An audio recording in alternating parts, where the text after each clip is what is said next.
안녕하세요. 홍시의 데일리 시승기에 오신 것을 환영합니다.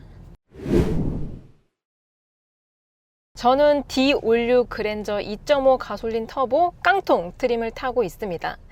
현재 지금 이 시승하고 있는 차량의 옵션은 그냥 기본 프리미엄 트림에 현대 스마트 센스 원반 추가해서 약 3,800만 원짜리 그랜저인데요. 제가 올해 초에 그랜저가 첫 출시되었을 때 그때는 3.5와 또 이제 1.6 하이브리드 마지막으로 3.5 LPI까지 이렇게 타봤는데요. 2.5 가솔린은 오늘 처음 타봅니다. 그랜저는 K8과 비교했을 때 기본 트림부터 즉 깡통부터 넣어주는 옵션들이 많아가지고 나름 괜찮게 탈 수 있지 않을까 싶어가지고 깡통 시승기를 준비를 했는데요. 뭔가 이렇게 깡통으로 하더라도 만족도가 좋습니다. 꽤 좋다고 느껴져요. 제가 K8도 사실 깡통을 타보기는 타봤었거든요. 근데 K8은 깡통 트림을 선택을 했을 경우에 클러스터도 그냥 기본적인 디지털로 안 들어가기 때문에 뭔가 좀 감성이 빠지는 것 같다 그런 느낌이 들었었거든요. 그리고 뭐 반자율 주행 기능 그런 것들도 옵션을 추가해야지 들어가는 거기 때문에 캐스퍼나 레이 같은 경차들도 이 반자율 주행 기능이 들어가 있잖아요. 그래서 반자율 주행 기능이 없는 K8을 탄다는 게 조금 그랬던 것 같습니다. 아무튼 그래서 그랜저는 기본 트림부터 이렇게 반자율 주행 기능이 들어가 있기 때문에 이런 것도 좋은 것 같고요. 내부의 소재라든지 마감의 퀄리티 아니면은 촉감, 만졌을 때의 촉감 이런 것들은 뭐 중간이나 아니면은 뭐 최고 트림 아니면은 프로하고 비교했을 경우에 당연히 차이가 납니다. 시트 같은 경우도 지금 이게 인조 가죽이거든요. 과거에 비해서는 인조 가죽의 퀄리티가 되게 좋아졌어요. 만졌을 때 뭐 쿠션감도 나쁘지 않고요. 그리고 이런 재질 이런 것들도 천연 가죽하고 비교했을 때 엄청나게 큰 차이가 난다라고 느껴지지는 않거든요. 근데 대신 나파 가죽하고 비교했을 때는 차이가 좀 많이 납니다. 많이 좀 꺼끌거리고 나파 가죽은 굉장히 보들보들하고 편안하고 좋습니다. 아무튼 그런 촉감만 비교했을 경우에는 감성적인 차이가 많이 나다 보니까 그냥 그랜저를 살 바에는 돈을 더 얹어가지고 그냥 최고 트림 캘리그라피를 갈까 그런 생각도 많이 들긴 하거든요. 근데 실제적으로 D56 그랜저를 출고하시는 분들의 대다수는 캘리그라피가 아닌 그 아래 등급인 익스클루시브 트림을 가장 많이 선택을 하십니다. 제가 지금은 이 프리미엄 그냥 기본 트림을 타고 있지만 여기서 옵션을 2개까지 추가하면 그래도 괜찮거든요. 근데 옵션을 3개 이상을 추가하게 되면은 4천만 원이 금세 넘어요. 그렇게 되면은 익스클루시브하고 가격이 겹치기 때문에 저는 이 프리미엄 트림에서 옵션 3개를 넣을 바에는 그냥 익스클루시브 그거 하나만 선택하시는 걸 추천드릴 것 같아요. 그래서 이 기본적인 깡통을 사신다면은 그냥 뭐 3,700만 원짜리도 나쁘지는 않죠. 근데 그렇게 되면은 뭐 후측방 충돌 방지 보조 같은 이런 에이다 수류가 살짝은 부실하게 되고요. 특히 지금 같은 경우는 통풍 시트도 없거든요. 뭐 여름에 더위를 덜 타신다거나 아니면 에어컨으로 충분하신 분들은 통풍 시트의 유무가 그렇게 크게 느껴지지 않으실 수도 있지만 저 같은 경우는 진짜 땀도 많고 더위도 많이 타는 편이거든요. 그래서 통풍 시트 없다는 거를 상상을 할 수가 없어요. 그래서 저 같으면은 통풍 시트가 묶여있는 프리미엄 초이스까지 넣어가지고 한 3,900만 원 정도의 이 D56 그랜저를 출고를 할 것 같아요. 아무튼 지금 제가 타고 있는 이 차량은 깡통이기 때문에 휠이 18인치가 들어가 있습니다. 제가 캘리그라피를 시승했을 때에는 그게 20인치인가 21인치였거든요.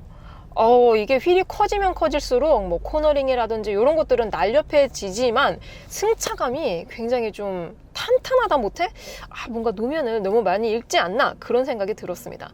근데 역시 18인치라서 그런지 이 그랜저와의 밸런싱이 굉장히 좋아요. 진짜 이 그랜저 준대형 세단이 갖고 있는 푹신하고 부드러운 승차감을 그대로 가지고 있고요. 로드 노이즈 같은 경우도 제 기준으로는 크게 들어오지는 않는다라고 생각이 들고 있습니다. 그리고 많이 아시다시피 그랜저는 7세대 그랜저는 이 프레임리스 도어가 들어가 있어서 풍절음이 좀 많이 들어오는 게 아닌가 그런 걱정을 많이 하시는데요. 이거는 제가 첫 출시가 됐을 때에도 디테일하게 이제 뭐 소음 측정기를 통해서도 보여드렸지만 크게 뭐 시끄럽거나 아니면 뭐 외부 소음 유입이 좀 많이 들어온다, 그런 느낌은 없는 것 같아요. 이거는 지금 제가 타고 있는 프리미엄 깡통 트림도 동일합니다.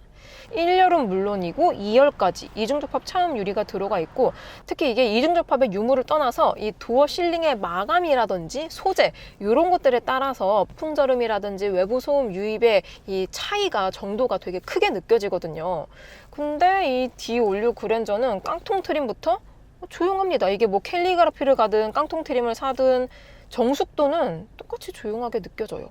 첫 출발할 때에도 굉장히 부드러운 그런 가속감을 가지고 있고요. 고속 주행했을 때에도 뭐 요 2.5가 출력이 부족하다라고 느껴지진 않았습니다. 사실 뭐 그랜저로 막 엄청나게 막 쏘고 그러시는 분들은 사실 많지는 않을 거라고 생각이 들어요. 연료 탱크 같은 경우는 60리터이고요. 기름을 가득 채웠을 경우에 주행거리는 계산대로 하자면은 거의 한 700km 정도를 탈 수가 있습니다. 근데 뭔가 이게 혼자 타고 다녔을 땐 괜찮은데 뭐 사람을 조금 가득 태우거나 그럴 때에는 연비가 조금 내려가잖아요. 그렇게 되면은 이제 만약에 내가 뭐 출퇴근 거리라든지 아니면은 좀 연간 주행 거리가 뭐 2만 이상이다, 그러신 분들은 조금 이 연비에 대한 압박감이 있을 수도 있겠다 싶더라고요. 그래서 실제적으로 판매율, 이 D56 그랜저 판매율을 보면은 하이브리드가 압도적으로 많습니다. 그러니까 하이브리드가 4만 대 팔릴 때 가솔린은 2만 대가 팔리고 있어요. 그러니까 거의 2배 정도가 하이브리드가 많다라고 하는데요. 하이브리드 같은 경우는 저도 이거 시승을 했었지만 연비가 정말 잘 나오더라고요. 이게 18인치 기준으로 복합 연비가 리터당 18km대이고요. 약간 발끝 주행을 하면은 앞자리 2입니다. 그러니까 연비가 20km예요. 이 전장이 5m가 넘는데.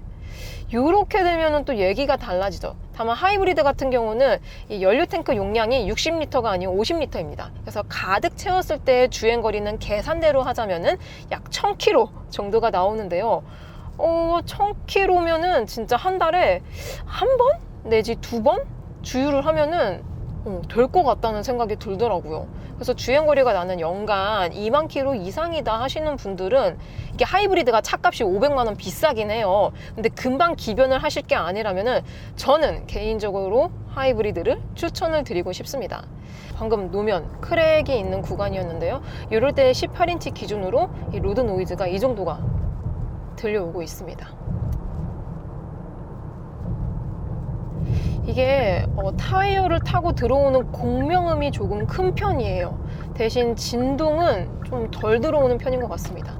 이게 20인치로 인치업을 하게 되면은 소음보다는 진동이 더 커지고요. 인치를 다운하면은 소음은 커지지만 진동이 작아집니다.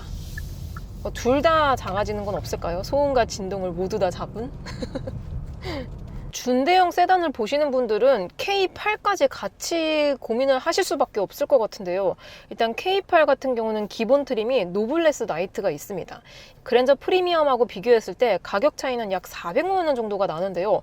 아니, 같은 플랫폼에 같은 파워트레인에 이렇게 400만 원 차이가 나면은 당연히 K8을 선택을 해야지 맞는 거잖아요. 근데 이게 옵션표를 자세히 분석을 해보니까 K8보다 그랜저가 가지고 있는 옵션이 우위되는 항목이 한 16개 정도가 있었습니다. 스마트 크루즈 컨트롤이라든지 아니면은 디지털 클러스터, 이런 것들이 K8에서는 모두 다 옵션이거든요. 근데 그랜저는 기본적으로 넣어주다 보니까 그래서 기본 가격이 조금 비싸지 않나 싶습니다. 그래서 정확한 비교를 하자면은 노블레스 라이트가 아닌 그냥 노블레스랑 비교를 해야지 맞는데요. 그렇게 비교했을 경우에도 K8이 한 130만 원 정도가 저렴합니다. 지금 전방 충돌. 앞차가 약간 급하게 정지를 해가지고 전방 충돌 경고가 있었습니다. 전방 충돌 방지 경고 같은 경우는 옵션을 안 넣더라도 기본부터 들어가는 사양이에요. 근데 이런 에이다스유는 사실 넣을 때는 굳이 이거를 돈 주고 넣어야 되나 싶기는 한데, 막상 운전하면서 여기저기 다니다 보면은 내가 운전을 잘하더라도 내 주변에 있는 사람들이 운전을 못 하잖아요. 그러면 또 이제 사고가 납니다. 그랬을 때 뭐 후측방 충돌 방지 보조라든지 뭐 후방 교차 충돌 방지 보조, 이런 것, 이렇게 에이다스류가 조금 빵빵하게 들어가 있는 차를 타게 된다면은 사고가 나는 걸 조금 방지해 줄 수 있겠다라는 생각이 들더라고요. 저는 개인적으로 에이다스류 같은 거는 돈값을 하는 옵션이라고 생각을 해요. 차라리 통풍 포기할 수 있는데 그러면 안 되겠지만 사고가 날 확률이 0.1이라도 올라가지 않을까 싶거든요. 이렇게 운전하다 보면은 이렇게 에이다스류가 많이 들어가 있는 차를 탔을 때 옵션값 뽑았다 하는 순간들이 간혹가다 있습니다. 그래서 K8 노블레스랑 그랜저 프리미엄하고 비교했을 때 K8이 한 140만 원 정도 저렴하거든요. 그런데도 이 그랜저 깡통이 가지고 있는 옵션이 13개인가 더 많습니다. 그러니까 그랜저는 그냥 기본으로도 정말 탈만한 차라고 생각이 들어요. 사실 제가 지금 오늘 거의 하루 종일 지금 이 깡통 그랜저를 타고 있는데 통풍 시트가 없다는 거를 뺀다면은 크게 불만사항은 없는 것 같습니다. 통풍. 그래서 그랜저 가성비 트림으로 사도 좋고 뭐 풀업으로 사더라도 만족도가 너무 높은데 출시된 지 1년도 안 된 신차가 무상수리와 리콜을 합쳐서 총 20건이 있다는 건 조금 말이 안 된다고 생각이 들긴 하거든요. 이렇게 단시간에 무상수리와 리콜이 많았던 차종이 또 있었을까라는 의문이 들 정도로 그랜저는 정말 잘 팔리고 너무 핫하지만 그만큼 그 이면도 많은 차인 것 같습니다. 요즘 차들 같은 경우는 전자장비들이 정말 많이 들어가잖아요. 근데 이게 장비들이 많이 들어가면은 운전자 입장에서 편안하고 괜찮게 보이지만 그만큼 오작동이 날 확률이 정말 높습니다.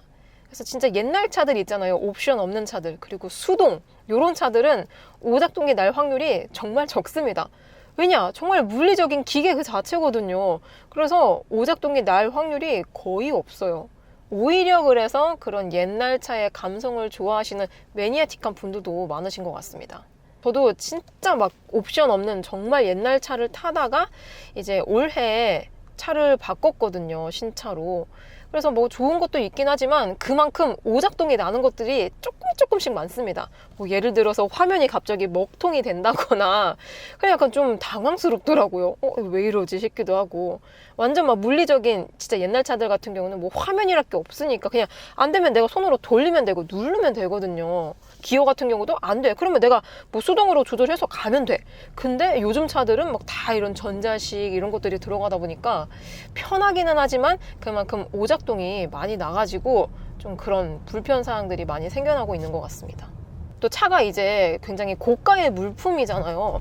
내가 뭐를 사야 될지 고민이 된다 하시는 분들은 딱 한 번씩만 경험을 해보시고 선택을 해보시면 조금 더 현명한 이런 소비를 하실 수 있을 것 같습니다. 이게 차를 그냥 보는 것과 타는 것과 천지 차이거든요.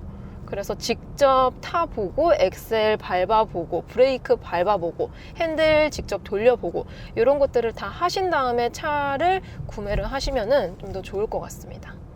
자, 오늘은 이렇게 그랜저 깡통 트림 시승을 했습니다. 이게 제가 워낙 프로업 차량을 많이 타다 보니까 좀 이런 실내 감성 면에서의 미진함감이 좀 많은 것 같기는 한데 기본적인 성능이라든지 아니면은 뭐 편의 옵션들 이런 것들은 엄청나게 큰 차이가 난다고 생각이 들지 않아서 이런 가성비 트림도 만족도 있게 탈 수 있겠다라고 느껴졌던 하루인 것 같습니다. 오늘 하루도 정말 수고 많으셨고요. 저는 그럼 다음 리뷰 때 뵙도록 하겠습니다. 그럼 안녕.